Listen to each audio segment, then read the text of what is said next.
Hello my YouTube family, అందరూ బాగున్నారా అండి? నేను చాలా బాగున్నాను.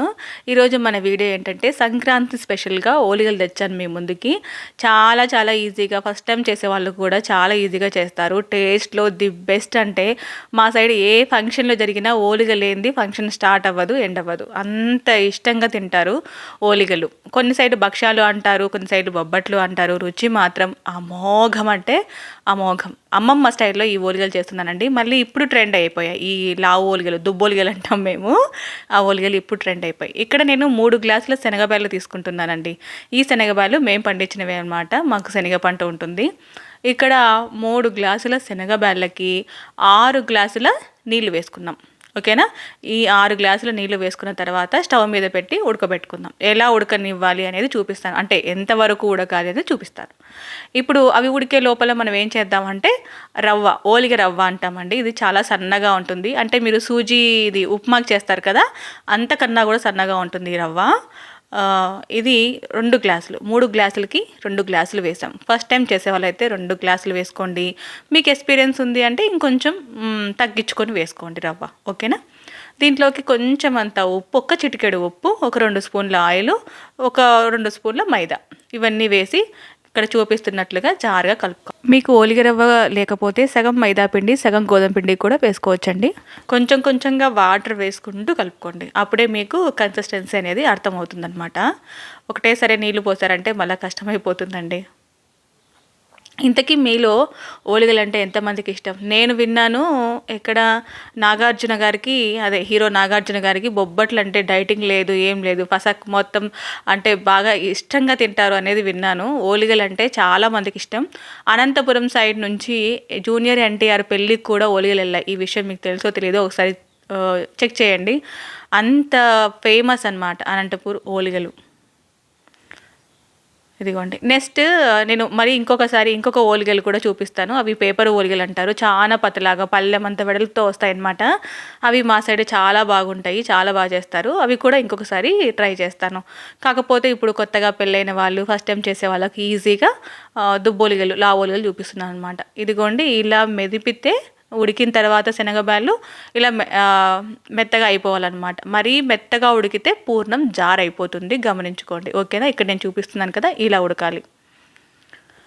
ఇప్పుడు మనం ఉడకబెట్టిన ఈ శనగబాయలలో 3 గ్లాసులకి 3 గ్లాసులు అంటే 1:1 రేషియో అనమాట. 1:1. ఓకేనా? ఒకటి శనగబాయలు తీసుకున్నామండి, ఒకటి బెల్లం. అందుకని 3 గ్లాసుల శనగబాయలకి 3 గ్లాసుల బెల్లం తీసుకున్నాం.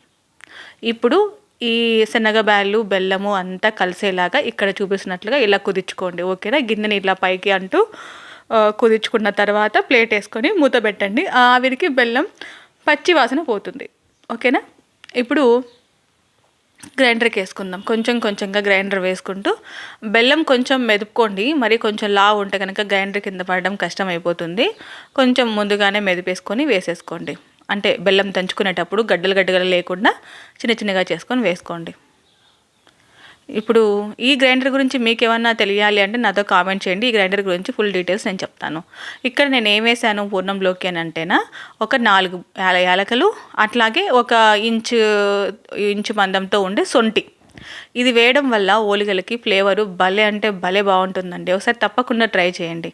ఒక 4 యాలకులు, ఒక 5 సొంటి, ఒక ఇంచు మందంతో ఉండే సొంటిని పొడి చేసి వేశాను. ఇదిగోండి, ఇలా మెత్తగా మెదుపుకోవాలి. ఎంత మెత్తగా మెదుపుకుంటే ఓలిగలు అంత బాగుంటాయి అన్నమాట. ఇదిగోండి, చూడండి ఎంత సాఫ్ట్గా గ్రైండ్ అయిపోయిందో. ఇదిగోండి ఇలాగా. ఓకేనా? ఇప్పుడు ఓలిగలు చేసేది ఎట్లా చూద్దాం పదండి. మనము ఓలిగకి రౌండ్గా పూర్ణం తీసుకుందాం. ఒక చిన్న బాల్ సైజులో తీసుకుందాం. మనం ఎంత సైజులో తీసుకున్నామో అంతే సైజులో ఇది ఓలిగ రవ్వ కూడా నానిన తర్వాత ఈ ఓలిగ రవ్వ కూడా తీసుకోవాలి. ఇదిగోండి, ఇలా బాల్ చేసుకొని పూర్ణాన్ని మనం ఇందాక వెడల్పుగా తట్టుకున్న ఓలిగ రవ్వతో చేసిన మిశ్రమం అంటారా, ఓకే, చపాతీలాగా అనుకోండి. లాగా చేసుకున్న తర్వాత ఈ పూర్ణాన్ని మధ్యలో పెట్టేసి ఇలా నీట్గా బాల్ షేప్లో చేయాలన్నమాట. ఇప్పుడు ఇదిగోండి ఇలాగా క్యాచీగా బాల్ ఎగరేస్తున్నట్లుగా ఇలా అనాలన్నమాట. అప్పుడు ఆ పైన ఉన్న రవ్వ అంతా పూర్ణానికి బాగా చుట్టుకుంటుంది. ఎక్కడ పగిలిపోకుండా, విచ్చుకుపోకుండా నీట్గా వస్తుందన్నమాట. ఇప్పుడు వేడిగా ఉన్న పెనం మీద ఆయిల్ వేసేసి బాగా స్ప్రెడ్ చేసి ఇట్లా చేత్తో ఇట్లా ఒత్తేసుకోండి. ఒకవేళ మీరు బిగినర్స్ అయితే ఇదేలాగా మీరు పేపర్లో ఒత్తేసుకొని పెనం మీద వేయొచ్చు, నో ప్రాబ్లం. ఇక్కడ అమ్మకి బాగా ఎక్స్పీరియన్స్ కాబట్టి పెనం మీదనే చేసేస్తా ఉంది ఇట్లా. ఇది నేను ఓలిగలు అంటే చాలా చాలా చాలా ఇష్టం. ప్రతి పండక్కి మేము ఓలిగలు కంపల్సరీగా చేస్తామండి. సరేనండి, నా వీడియోస్ అన్నీ మీకు నచ్చుతున్నాయి అని అంటే కనుక లైక్ చేయండి. అలాగే మీ ఫ్రెండ్స్కి, రిలేటివ్స్కి షేర్ చేయండి. సబ్స్క్రైబ్ చేయడం మాత్రం అస్సలు మర్చిపోకండి. మీ సపోర్ట్ నాకు చాలా అంటే చాలా ఇంపార్టెంట్ అనమాట. మరెందుకండి లేటు? ఈ వీడియో చూసిన తర్వాత ఓలిగలు ట్రై చేసి నాతో ఫీడ్బ్యాక్ చేస్తారా? అదే కామెంట్ చేస్తారా? థ్యాంక్ యూ ఫర్ వాచింగ్ అండి. బాయ్.